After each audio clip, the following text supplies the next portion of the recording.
The world of Os Flintstones, viewed through the lens of El Soberano Mármol, becomes less a nostalgic cartoon about prehistoric domesticity and more a mirror of modern civilization encased in stone. Beneath the laughter of Stone Age slapstick lies a meticulous construction of human contradictions, ambition within limitation, comfort within constraint, and progress within parody.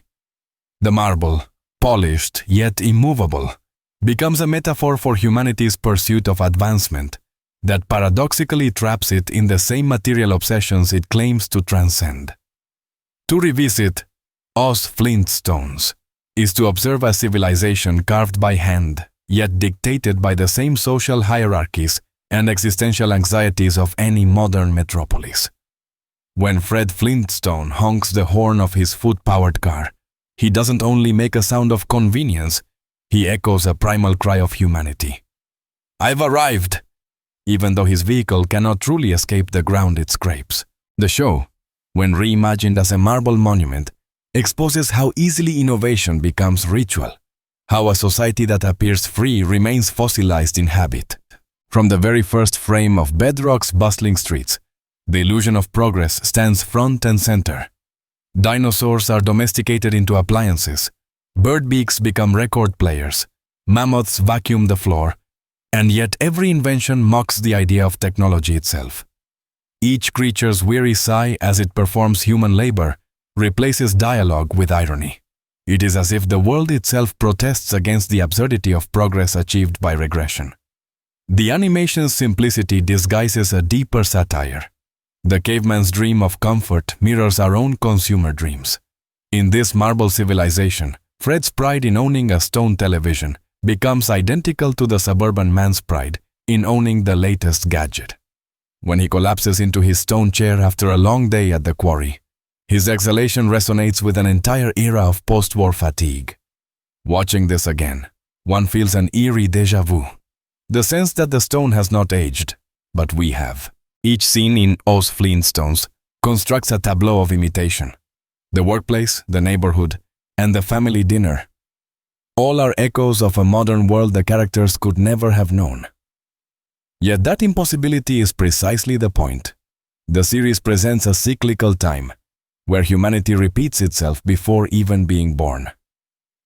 Fred and Barney's friendship embodies that cyclical nature. They fight, reconcile, dream of promotions, and lament their wife's demands.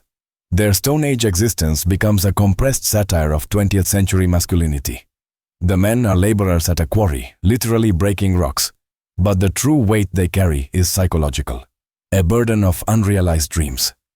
Each scene where Fred brags about a race or a bowling trophy exposes his desperate need to prove worth in a system designed to keep him still. His loud laugh is the marble echo of an anxious heart. Wilma Flintstone and Betty Rubble, in contrast, are often remembered as archetypes of domesticity, but through the lens of El Soberano Mármol, they become agents of adaptation. They transform the rigidity of bedrock into something livable, using humor and practicality to soften its surface. In one memorable dinner sequence, Wilma's patience frays as Fred forgets an anniversary. But rather than anger, the scene turns into an improvisation of survival. She sets the table again, not for forgiveness but for continuity. That gesture, repeated across episodes, turns domestic labor into quiet rebellion. Marble may endure, but it is the soft human hand that defines its shape. Betty mirrors this resilience with a quieter warmth. Her laughter with Barney often feels like an ancient lullaby sung to silence the absurdity of existence. The women, though confined by walls of stone, find mobility in emotion. They are the true sculptors of bedrock. One cannot ignore how architecture itself becomes a character in this world. Every stone house is both fortress and prison. The walls, painted with cheerful colors, conceal the claustrophobia of routine. In one episode's iconic closing, Fred bangs on the door shouting for Wilma, locked out again after a long day at work. That image, man outside his own home, summarizes the show's tragicomic truth. Progress without introspection leaves us estranged.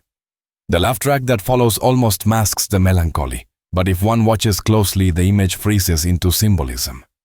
The man who built his house from a stone cannot enter it because he forgot to build a bridge of tenderness.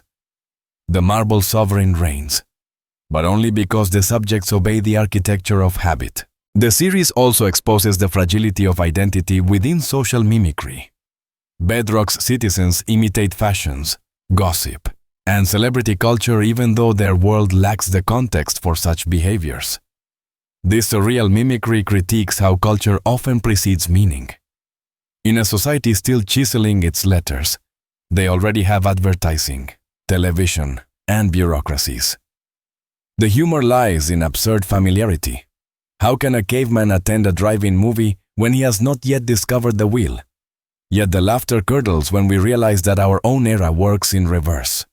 We have every tool imaginable, but often use them to replicate the same trivialities.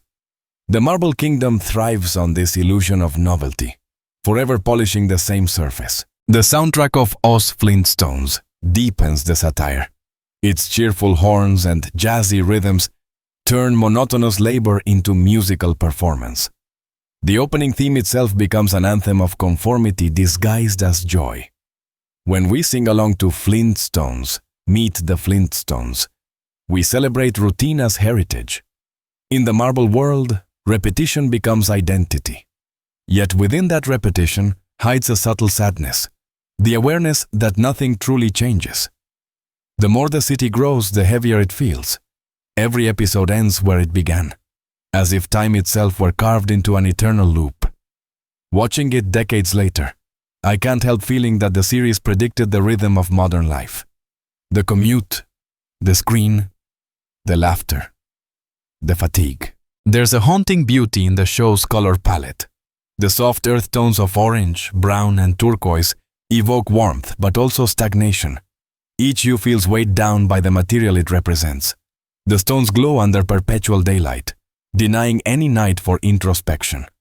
In one imagined reinterpretation, I picture Fred standing atop the quarry at dusk, staring at a horizon made entirely of fossilized dreams. His shadow bhopal upon the marble slabs he spent his life cutting. In that silence, the humor fades, and we glimpse the philosopher trapped inside the worker. He realizes that his civilization, carved with pride, is destined to be discovered someday as a ruin. That vision, though never animated, lingers as the series' unspoken afterthought. Comparing Oz Flintstones to later portrayals of family and labor in animation reveals how influential its marble legacy remains. Shows like The Simpsons and Family Guy extended its satirical blueprint but lost the innocence of its craftsmanship. Fred's bedrock was never cynical. It was earnest in its absurdity. The marble world believed in itself even as it mocked itself. That sincerity gives it a timelessness modern satires often lack. The sovereign marble, unlike digital architecture, bears the imperfections of the human hand. Each line drawn by animators in the 60s carries warmth and limitation. Proof that the joke originated from empathy, not detachment. Rewatching the series now, one notices how sound and silence dance together. The absence of real background chatter amplifies the intimacy of the dialogue. When Fred whispers apologies or Wilma sighs, the empty soundscape turns every breath into a confession. Even the laughter feels sculpted, echoing slightly, as if inside a marble hall. That acoustic detail transforms bedrock into both stage and tomb. The characters live within echoes of their own joy. The sovereign marble listens but never answers.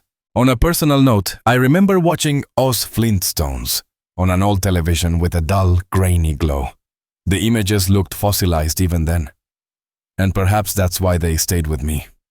I laughed, but something in Fred's exhaustion felt adult before I was ready to understand it. Years later, revisiting the series as a critic, I recognized that the marble wasn't just background. It was ideology. The material world shaped the emotional one. The more perfect the stone, the less flexible the soul. And yet, paradoxically, within that rigidity, love still managed to echo. Wilma's tenderness, Barney's loyalty, Pebble's innocence all survived the weight of stone. Humanity persisted, humming beneath the marble surface. The closing image of each episode, Fred outside, moon above, laughter within, becomes almost mythic. The marble sovereign stands alone, not in defeat but in continuity. He is both ruler and prisoner of his domain. Bedrock, for all its humor, becomes a parable of civilization's loop. We build, we rest, we forget, we repeat. The sovereign marble does not crumble because it has already accepted its fate, to stand forever as both monument and warning. In this light, Os Flintstones transcends its status as a children's show. It becomes a sociological fresco, a fossilized record of modern man's illusions dressed in prehistoric costumes. The laughter it provokes is not shallow. It's cathartic. It allows us to laugh at our own absurdities without collapsing under their weight. Every scene, every gag, every creature tool reminds us that progress is circular, that even as we invent, we imitate. The marble's sovereignty endures not because it resists time, but because it embodies it. Watching bedrock is like staring into a polished stone and seeing our reflection, unchanged yet aged. The stone speaks softly. Civilization, after all, is just geology with memory.